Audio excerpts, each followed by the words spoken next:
Jaime, qué buena aclaración, interesante.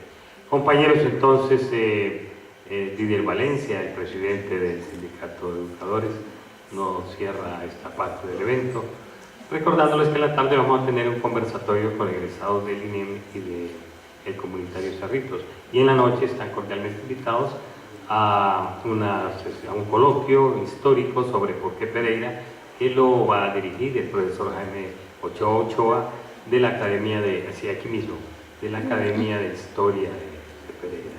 Y vamos a tener a un grupo que se comenzó a formar en la década del 80, que se llamó Fuego Chamí, con uno de los grandes representantes en el canto lírico actualmente a nivel nacional, que ha estado varias veces en Europa, que es Diver Ángel Higuita. Va a estar también Ofelia Torres, Carlos Torres y César Trejo.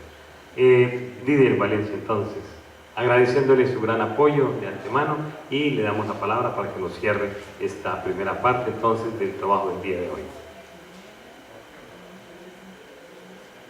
Buenas tardes para todos y todas. Saludarlos en nombre de la organización sindical, nuestro sindicato de educadores de Risaralda, un fraternal saludo para todos. Gracias por la invitación al compañero Carlos Aracay, que en buen momento nos convoca a la participación en este evento. Yo comenzaría por decir que habría que agradecerle mucho a nuestro país, nuestro pueblo hermano El Salvador, que permitió que un cerebro jugado como Carlos Aracay se pudiera nacionalizar aquí en Colombia, y hoy más afortunado el departamento de Risaralda, que ha contado, cuenta y seguirá contando con todo ese compromiso de lucha de clase, luchador, trabajador por la pedagogía, por reivindicar los derechos de los trabajadores y de la educación, pero igualmente el arte, como aquí lo han señalado, todos los aportes que el compañero Carlos Aracay nos ha hecho en el transcurso de su historia laboral, pedagógica, sindicalista, porque ha sido un sindicalista de tiempo completo y un luchador convencido de las transformaciones que requiere nuestro país en lo económico, social y político. Mi invitación acá para participar como panelista en la parte retrospectiva del movimiento pedagógico. Yo quiero decirle a todos ustedes que tuve la fortuna de participar en el Congreso de FECODE en el año de 1982, cuando la Federación Colombiana de Educadores se atrevió a plantearle al pueblo colombiano de que la organización sindical no es una organización contestataria, sino que también es una organización sindical propositiva. Y allá en ese congreso examinamos el papel del maestro en la escuela y el papel del maestro en la sociedad colombiana.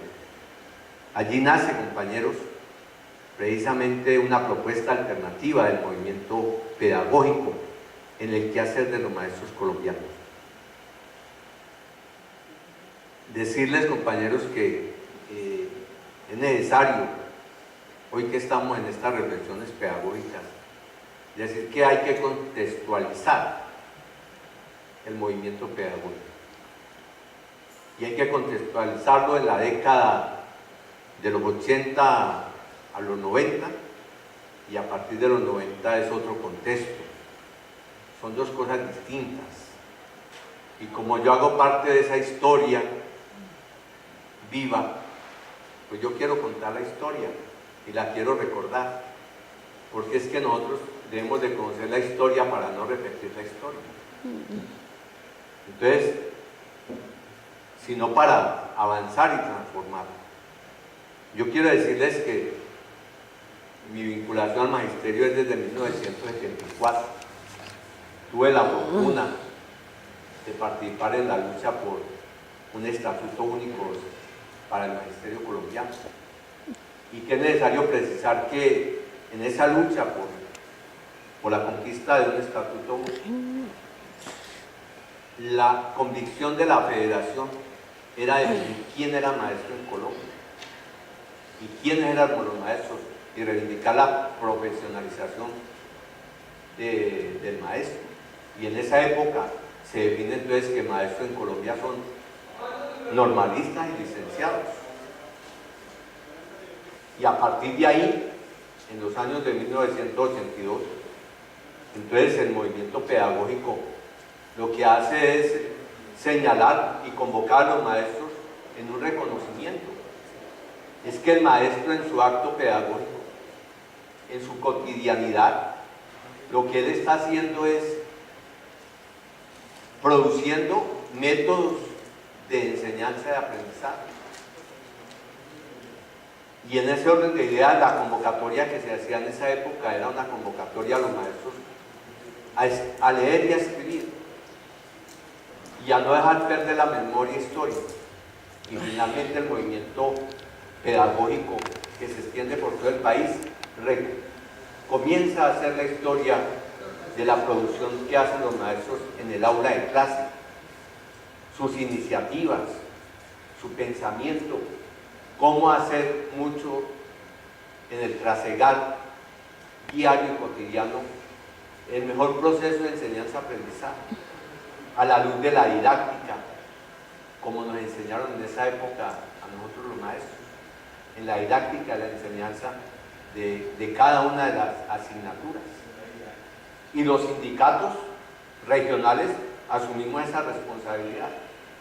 Pero es también que los años 80, cuando yo lo recuerdo, se me ponen como la piel